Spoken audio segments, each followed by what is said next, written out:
I thought I knew my wife after 18 years of marriage, when she promised a calm get-together with her coworkers while sending our autistic son and me out. I had faith in her, but something didn't feel right, so I returned home earlier than planned. What I discovered in my kitchen made my blood boil. Months of lies that could ruin everything. I'm Michael Thompson, but most people call me Mike. I'm 42 years old, and I own a pest control business in the suburbs of Phoenix. It's not the most glamorous job, but it covers our expenses and keeps our family comfortable. Jen works as a coordinator at a nonprofit downtown, which she's very passionate about. We have a 10-year-old son, Tyler, who is on the autism spectrum. He's incredibly smart, loves trains, and knows more about them than most adults. Caring for him requires patience and consistency, which Jen and I have learned to provide over the years. That Friday evening began just like any other. I was finishing up a job at Mrs. Henderson's house, dealing with termites in her garage, when Jen called. "Hey, honey," she said, her voice unusually cheerful, almost too bright. "Some of the girls from work want to hang out tonight. Nothing big, just a quiet little gathering at our place. Maybe we'll order some pizza and catch up." I wiped the sweat from my brow as I packed my equipment back into the truck. "Sounds nice. How many people are we talking about?" "Oh, just a few. Sarah from accounting. Maybe Lisa and her husband. You know how it is. Very low-key." She paused for a second. "Actually, why don't you take Tyler to your brother's for the night? You know how he gets with strangers around. Plus, it'll give you some guy time." That should have been my first warning sign.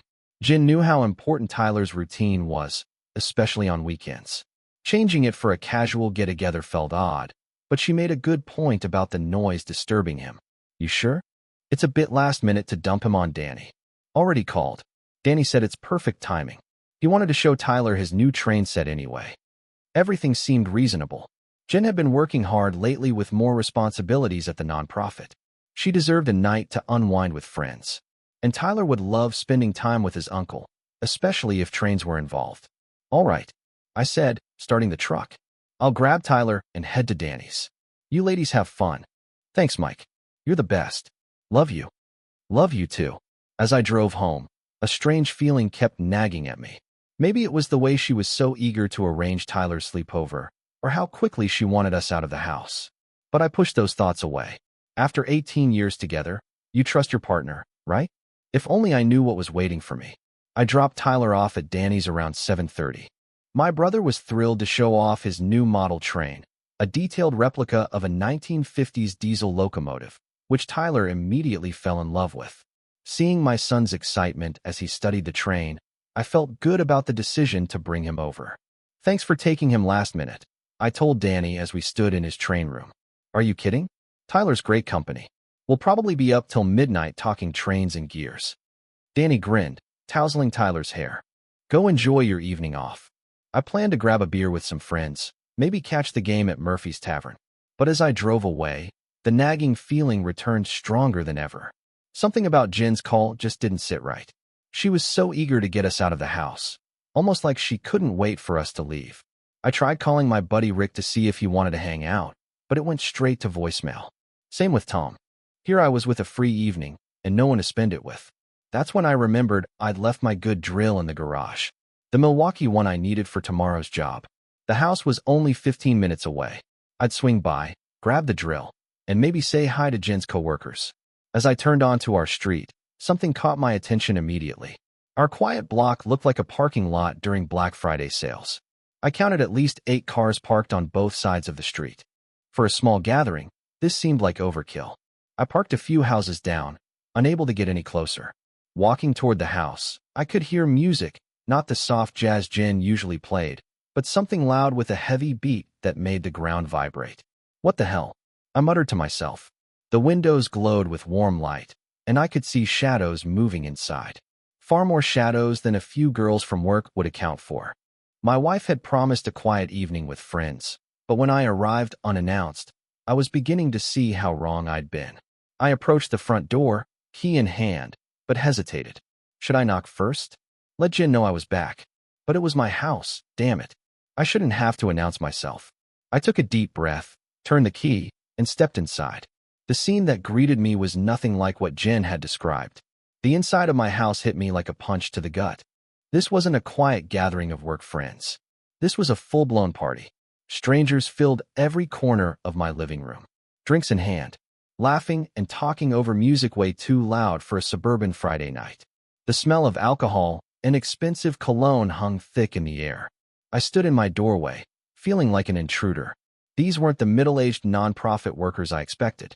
Half the crowd looked like they stepped out of an upscale nightclub. Young guys in designer shirts. Women in dresses that cost more than my truck payment. That's when I saw Jen. She was standing by the kitchen island. And she wasn't alone. Some guy I'd never seen before was leaning against the counter beside her, standing way too close for my liking. He was younger than me, maybe mid-30s. Lean build, definitely a gym goer. And his smile? Trouble. His hand was on the small of Jen's back like he belonged there. But what really got me was Jen's reaction. She was laughing at something he said. That laugh? I hadn't heard it directed at me in months. She was touching his arm as she spoke, looking up at him with an expression I used to think was only for me. I felt my hands ball into fists. 18 years of marriage, and I had never seen my wife look at another man like that. I started pushing through the crowd, my pest control work having taught me how to navigate tight spaces with ease.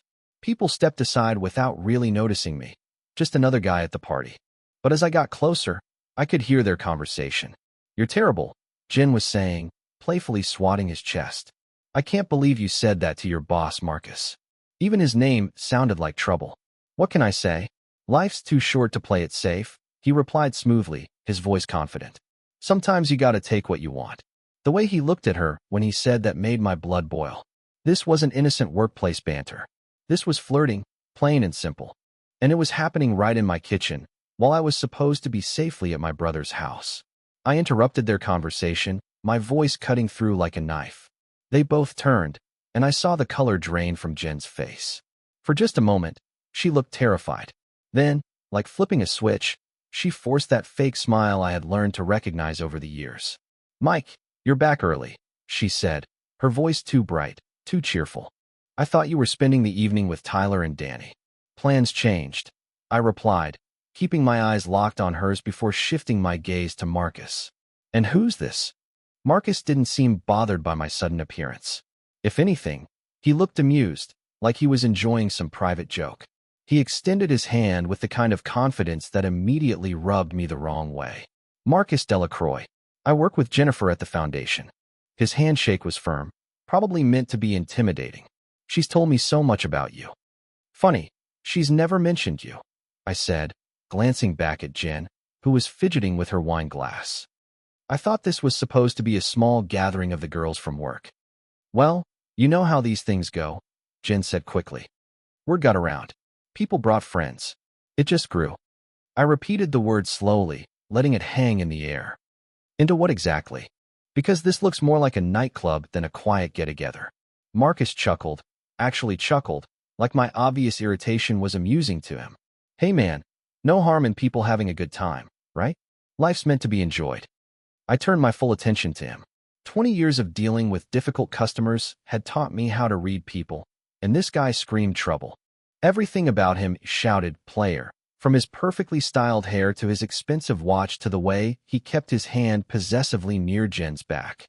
You seem pretty comfortable in my house, I said, my voice steady but with an edge. How long have you and my wife been working together? The question hit its mark. Jen's eyes widened, and Marcus's smile faltered for just a moment before returning. But I caught it, that split second where his mask slipped. We collaborate on several projects, Marcus said smoothly. Jennifer's incredibly talented, very dedicated to her work. The way he said dedicated made me want to deck him right there, but I wasn't going to give him the satisfaction of losing my cool. Not yet. I'm sure she is, I said, stepping closer, close enough that Marcus had to tilt his head up slightly to maintain eye contact. Tell me, Marcus, do all your work collaborations involve putting your hands on your colleagues? Mike, stop. Jen's voice was sharp now, defensive. You're being ridiculous. Marcus was just dash. She started, but I cut her off, my patience finally wearing thin. Just getting a little too friendly with my wife while I was conveniently out of the house. Just assuming you could make yourself comfortable in my home with my family's belongings? The noise of the party seemed to fade around us as other guests began to notice the tension. I could feel eyes turning our way. Conversations quieting. Good. Let them watch.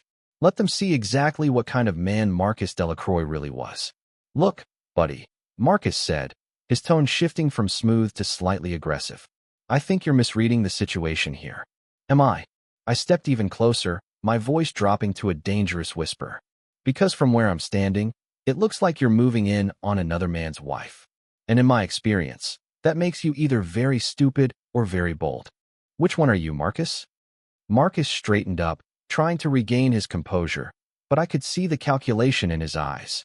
He was deciding whether to back down or double down on whatever game he'd been playing with my wife. Look, Mike, he said, using my first name like we were old buddies. I think you're getting the wrong impression here. Jennifer and I work together on the youth outreach program. We're just colleagues. Colleagues.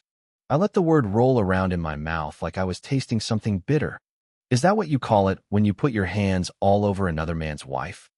Mike, please. Jen stepped between us, her voice taking on that pleading tone she used when Tyler was having a meltdown. You're making a scene. These are my coworkers. I looked around at the faces staring back at us. Some looked uncomfortable. Others seemed entertained by the drama unfolding in my kitchen. Either way, I didn't care about their comfort level. How long? I asked Jen directly, ignoring Marcus completely. How long has this been going on?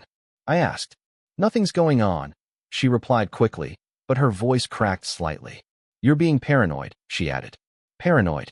I laughed, but there was no humor in it. My wife throws a party she lied about with people she's never mentioned, and I'm paranoid for noticing that some smooth-talking pretty boy has his hands all over her. Marcus stepped forward again, his jaw tightening. Hey, watch how you talk to her. That did it. The protective tone in his voice, like he had any right to defend my wife from her own husband, snapped something inside me. I moved fast, closing the gap between us until we were face to face. Did you just tell me how to talk to my own wife? My voice was deadly quiet. In my own house, I could feel the crowd pressing closer, phones probably coming out to record whatever happened next. But I didn't care. This guy had crossed a line, and somebody needed to put him back in his place. Marcus, don't, Jen said, her hand on his arm. Even now, even with her husband standing right there, she was touching him, trying to protect him. That gesture told me everything I needed to know.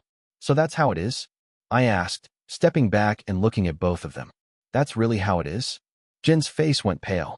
Mike, you don't understand, she started.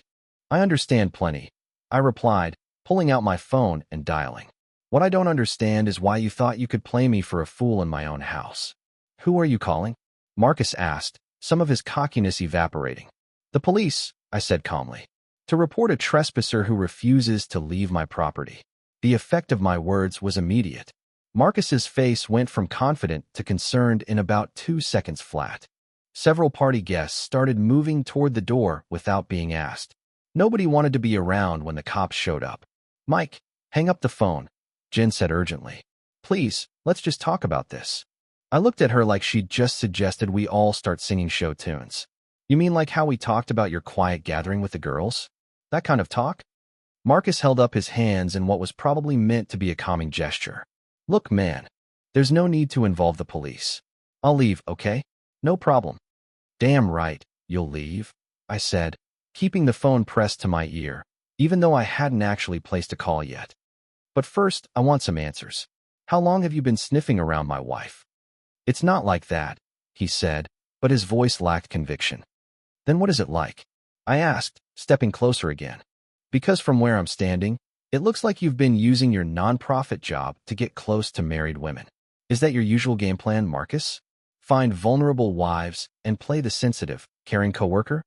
His face flushed red. You don't know what you're talking about, don't I? I looked at Jen, who was standing there wringing her hands like she was trying to figure out how to salvage the situation.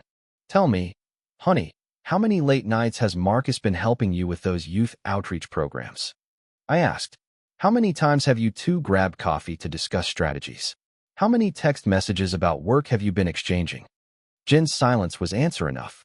Yeah, that's what I thought, I said. I turned back to Marcus. Here's what's going to happen. You're going to walk out of my house right now, and you're going to stay away from my wife. Not just socially, professionally too. Find someone else to collaborate with on your projects.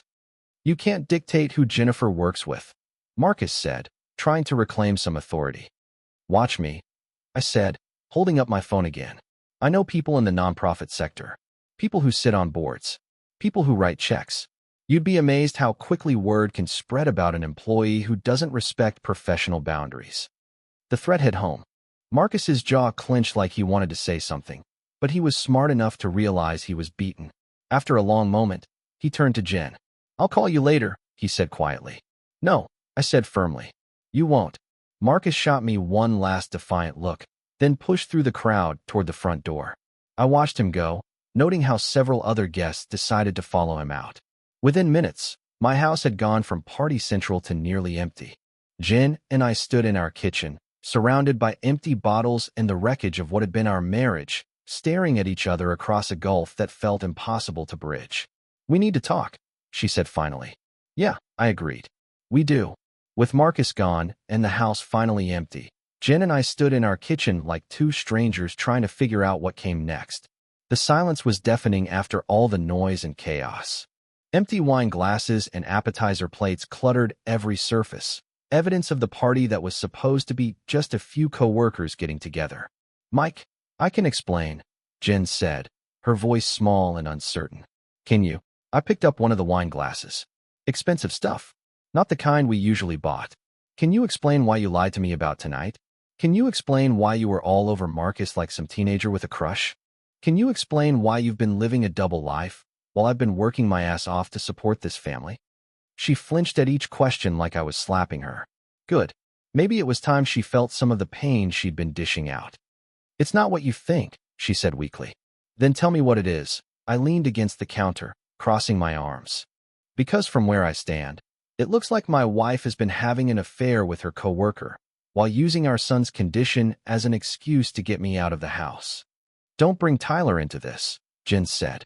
Tyler's already in this. I replied, my voice rising despite my efforts to stay calm. You used him, Jen. You knew I'd agree to take him to Danny's if you said the noise would bother him. You manipulated the situation so you could have your boyfriend over without me knowing. Tears started rolling down her cheeks, but I wasn't feeling sympathetic. Not anymore. How long? I asked again. And don't lie to me this time. I've had enough lies for one evening. 6 months, she whispered. 6 months. Half a year of deception. Half a year of coming home to her every night. Kissing her hello. Asking about her day. Making love to her. Planning our future together. All while she was living another life with another man. 6 months. I repeated slowly. Jesus, Jen. 6 months. I tried to stop it, she said, her voice getting stronger, more defensive. I tried to end it multiple times, but Mike, our marriage. When was the last time you looked at me the way Marcus does? She asked, her voice breaking. When was the last time you made me feel like I mattered? I stared at her in disbelief. Are you seriously trying to blame me for your affair right now? I'm not blaming you, she said. I'm just saying that things between us have been broken for a long time. We're like roommates who happen to share a kid and a mortgage. There's no passion, no excitement, no connection. So you found connection with Marcus? I asked. Yes, she said defiantly. I did. He makes me feel alive again. He makes me feel beautiful, desired, and important. And what about Tyler? I asked quietly. What about our son who needs both his parents? What about the stability we've worked so hard to build for him? Her face crumpled. I love Tyler. I would never do anything to hurt him. But you're doing something to hurt his father, I said. You're destroying his family. You'd risk everything we've built because Marcus makes you feel pretty. I walked over to our kitchen table where Jen kept her laptop and opened it up. She watched me nervously as I pulled up our banking information. What are you doing? She asked. Getting a reality check, I said, scrolling through our accounts. Since you've been so busy feeling alive and beautiful with Marcus, maybe you've forgotten what it takes to keep this life running. I turned the screen toward her. See this? Our mortgage payment. $2,800 a month. My pest control business covers that. This one, I said, clicking on the next item, Tyler's therapy sessions. $600 a week that my insurance helps with. But I still pay $300 out of pocket. Weekly. Jen looked away, but I wasn't done. Car payments. Both cars. Because yours is newer and more reliable for driving Tyler to his appointments. Utilities. Internet. which we pay extra for because Tyler needs the high-speed connection for his educational programs. Groceries. Special dietary needs aren't cheap. Medical expenses. I clicked through screen after screen of expenses. You want to know where your salary covers? Maybe a quarter of our monthly expenses. Maybe. The rest of it comes from me crawling under houses and dealing with termites and rats, and whatever else people call me to handle. I know you work hard, Dash, she said weakly. Do you? I cut her off. Because when you're texting Marcus about how alive he makes you feel, I'm working overtime to pay for the life that gives you the luxury of having an affair. I pulled up our retirement accounts, our emergency fund, Tyler's college savings. This isn't just about your feelings, Jen. This is about our entire financial future. You want to throw this away for what? Some excitement? Some passion? It's not that simple, she said, but her voice lacked conviction. It is that simple, I said. You had a choice. Work on our marriage or destroy it. You chose destruction. I closed the laptop and looked at her directly. So let's talk about what happens next. What do you mean? She asked, confusion on her face. I mean divorce, asset division, custody arrangements, child support calculations. I kept my voice businesslike. You want to be with Marcus? Fine, but you're going to find out real quick what your half of this life actually costs. Mike, please, she pleaded. I don't want a divorce. I want to fix this. Fix this. I laughed, but there was no humor in it. How exactly do you propose we fix 6 months of lying and cheating? How do we fix the fact that you chose another man over your husband and your son's stability? We could try counseling, she suggested. We could work through this together. Together? I shook my head. Together would have been talking to me 6 months ago when you were feeling disconnected. Together would have been marriage counseling before you started your affair. Together would have been honesty. I stood up and headed toward the stairs. I'm going to pack a bag and stay at Danny's tonight. Tomorrow we'll figure out how to tell Tyler that his parents are getting divorced because Mommy decided she needed more excitement in her life. Mike, wait, Jen called out. I'm done waiting, Jen, I said. I'm done being patient and understanding and supportive while you figure out what you want. You made your choice. Now you get to live with the consequences. I spent the night at Danny's, lying awake on his couch, while Tyler slept peacefully in the guest room. My brother had taken one look at my face when I showed up with my overnight bag and wisely decided not to ask questions. He just handed me a beer and said the couch was mine for as long as I needed it. Around 6 in the morning, my phone started buzzing with texts from Jen. Apologies, explanations, promises to change, threats to fight me on everything if I tried to divorce her. The usual cycle of someone who'd been caught and was desperately trying to regain control of the narrative. I deleted them without reading past the first few words. Tyler woke up early like he always did and immediately wanted to show me the modifications he and Uncle Danny had made to the train layout.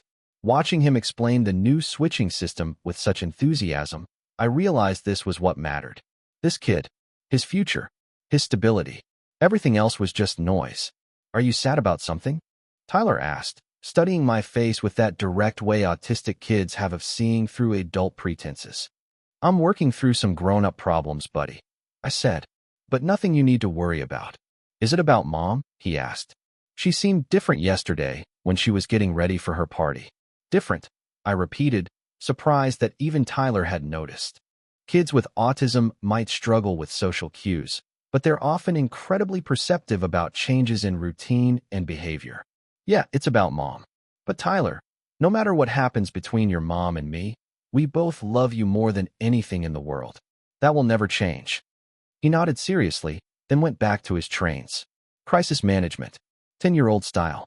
Around 9, Danny emerged from his bedroom with coffee and the kind of expression that said he was ready to listen if I wanted to talk. Jen's been having an affair, I said without preamble. Shit, Danny said, sitting down across from me. How long? 6 months, I replied. I caught her last night with a guy at what was supposed to be a quiet gathering of female co-workers. What are you going to do? Divorce. Full custody of Tyler if I can get it. She can have her passion and excitement with Marcus, but she's not dragging our son through the chaos. Danny nodded slowly. You need a lawyer, Danny said. I need a good lawyer, I replied. Someone who understands special needs custody issues. I know someone, he said. Handled my buddy Steve's divorce when his ex tried to relocate their autistic daughter out of state. She's tough as nails and doesn't mess around. Give me your number, I said. We sat in comfortable silence for a while, drinking coffee and watching Tyler rearrange his trains. This was what peace felt like. No drama, no lies, no walking on eggshells around someone else's guilty conscience. My phone buzzed again. This time it was a call, not a text. Jen's name was on the screen. I answered. What? Mike, please come home. We need to talk. I ended it with Marcus. I told him I'm choosing my family. Too late, Jen, I said. It's not too late. We can fix this. No, we can't. I'll be by later to get more of my things. Tyler's staying here for now. I hung up and turned off the phone. 6 months later, I was sitting in my new apartment. A smaller place, but clean and quiet in my mind. Tyler's room was set up exactly the way he liked it, with his train collection and his books organized just so. He spent weekdays with Jen and weekends with me. The schedule gave him the consistency he needed while limiting my exposure to my ex-wife's drama. The divorce had been brutal but swift. Jen tried to fight for everything. The house, full custody, alimony. She painted me as a workaholic who cared more about money than family. But her affair with Marcus had been well documented, thanks to several party guests who'd been more than happy to share what they'd witnessed that night. In the end, she settled for shared custody and half of our assets after the lawyer's fees. Marcus had disappeared from the picture about 2 months into the divorce proceedings. Apparently, the reality of dating a woman going through a messy divorce with a special needs child wasn't as exciting as sneaking around had been. Who could have seen that coming? Tyler was adapting well to the new arrangement. Kids with autism often do better with clear, predictable schedules. And our weekends together had become something we both looked forward to. No tension, no arguments, no walking on eggshells around anyone's mood swings. Dad, I finished my model of the Union Pacific Big Boy locomotive, Tyler announced, holding up his latest project. Looks perfect, buddy. Want to add it to the layout? We spent the afternoon working on his trains, eating pizza, and talking about everything and nothing. This was what family was supposed to feel like. Comfortable, honest, supportive. My business was doing better than ever. Word had gotten around about my reliability and professionalism, and I'd been able to hire 2 part-time employees to help with the workload. The extra income meant I could afford Tyler's therapy sessions without stress and even start saving for his college fund again. Around 5, I got a text from Jen asking if she could pick Tyler up an hour early. Some family thing she wanted to attend. I checked with Tyler, who was fine with leaving early, and packed up his overnight bag. When Jen arrived, she looked different. Maybe it was just tiredness. The excitement and energy she'd had during her affair period were gone, replaced by something that looked like regret. How's he doing? She asked, watching Tyler gather his train magazines. Good. Really good. He's been talking about trying out for the school science Olympiad team next year. That's wonderful, she paused. Mike, don't, I said firmly. We're co-parents now. That's it. Let's keep it professional. She nodded, her face tight. You're right. I want you to know that I know I messed up. I know I threw away something good. Yeah, you did, I said. But Tyler and I are doing fine without the drama. After they left, I sat in my quiet apartment and felt something I hadn't experienced in years. Contentment. No anxiety about what mood my partner would be in. No walking on eggshells. No wondering if I was being lied to. Just peace. Tyler was thriving. My business was growing. And I was finally free to build a life based on honesty and respect rather than manipulation and deceit. It had taken losing everything to realize that what I'd actually lost was the weight of carrying someone else's dishonesty. And that was no loss at all.